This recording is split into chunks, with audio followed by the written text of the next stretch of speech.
the blend of your top six and what you just described in your approach to strengths-based selling, which is you're a strategic and achiever, basically created a strategy. You used achiever to create daily tasks to make sure that you're achieving each one of those. Your number six, you used your learner in terms of asking a lot of questions to your prospects and clients to really understand what their needs were.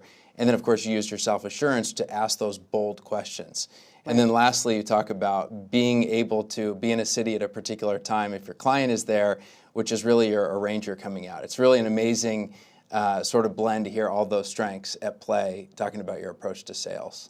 Talk a little bit about your day-to-day with your achiever in diplomacy at the State Department. How do you use that? When you get up every day, you've got your list of tasks. What does that look like in a diplomacy context?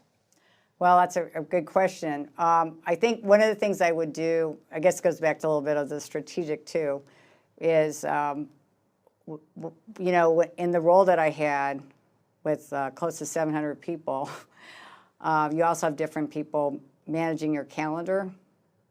You also do not have visibility on everything. But the reason you don't is you have to be willing to delegate. You have to make it clear to people what types of meetings you want to have, right? So they are very clear.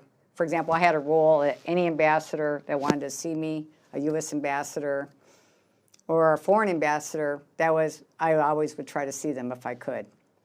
So they all knew that. The other thing I did was I created another program where I felt that my bureau should really understand what's happening in the rest of the agency.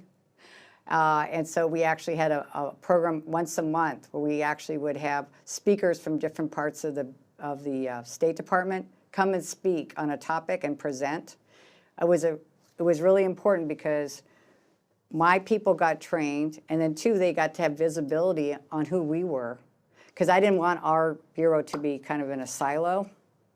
So that was really important. But going back to how did I do everything? We instituted a meeting where once a week, the schedulers and my number two, my deputy assistant secretary, we would go in, and my advisor, and we would review everything for the week.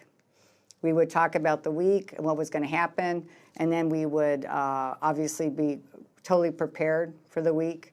We'd also talk about that day. We'd kind of talk about the day. So I think that was really important, just ensuring that we were always able to do that. And then there were certain things that, again, that were priorities. We worked with the communications people.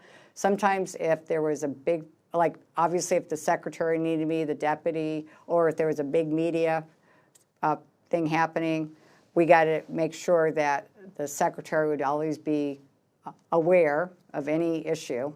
I also, having comms training, felt it was really important to have what we call reactive statements, meaning instead of being proactive when the press contacted you, you would have statements ready in case anything ever needed to be explained, that you were always prepared.